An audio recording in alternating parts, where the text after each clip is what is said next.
Hi, I'm Ariel. I've been working with the studio over the past summer, 2024, and yeah, I really enjoyed the process here. And my results, I got accepted to one of my dream schools, Parsons, with a scholarship of 72,000 over 4 years, along with Pratt for 44,000, MassArt for 38,000, SCAT for 26,000. Last but not least, SAIC for 76,000.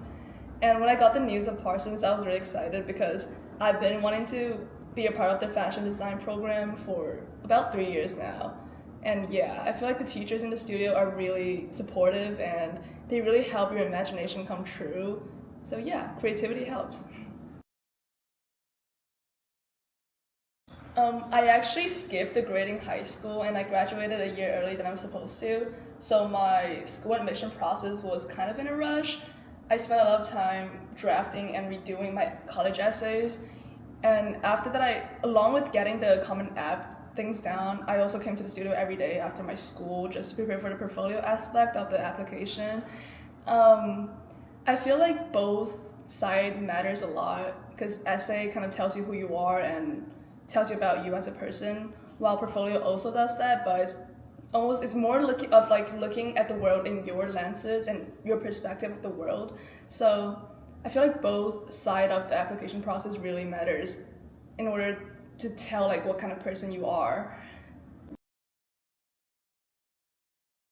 Over this summer, I went to the program at Parsons for fashion design, and after that, I prepared myself for the studio, and I just came here every day about 4 hours to build my portfolio up.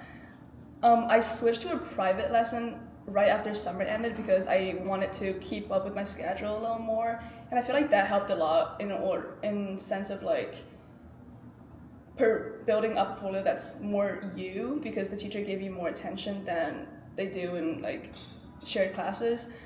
And I really enjoyed my time here with teacher, especially one-on-one classes, because I can communicate with them and about what kind of person I am and also what I want to do, what I want to look for in sense of like my college future and my path.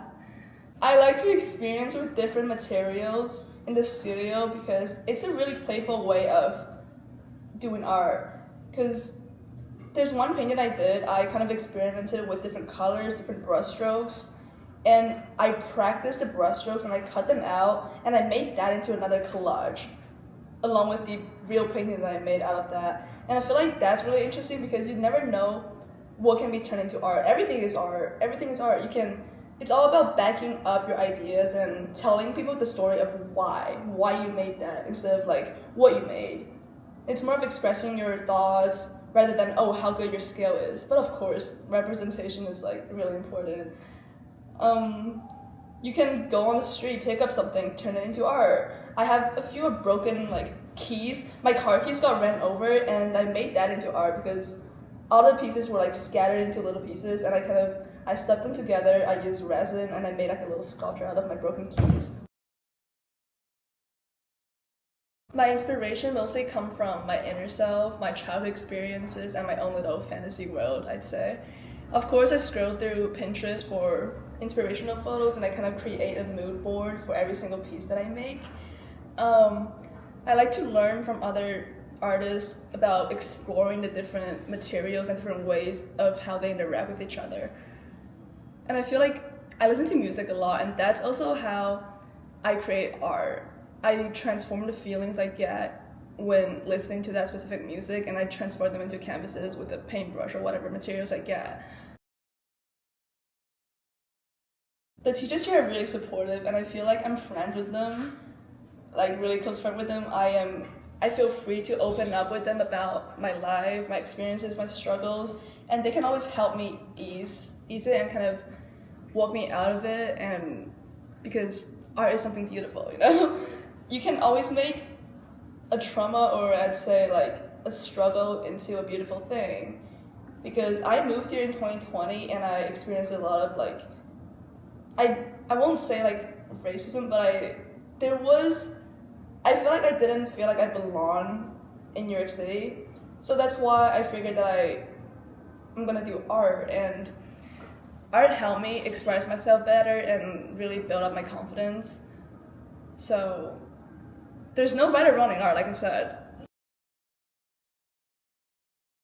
Advices that I would give to high school juniors and seniors that's attending to schools is that it is stressful. It's a stressful experience, but it's also really enjoyable because you're preparing for your next future, your next chapter of life, and it's something to be excited about. You have to keep up with your deadlines though. You can't leave everything in the last second because that's gonna stress you out a lot. Maybe set up a little goal for yourself each day. Plan your days out. Do this section a little and the next section a little, and finish it in give yourself a little time. And in terms of if you're preparing for art portfolios, I'd say it's gonna be a busy schedule, but when you see the results, when you see the art you created, and when you see that you have successfully put your mind into a paper or anything else, you know that art is for you. If you are enjoying the dedication, the hard work, that's when you know that you love art.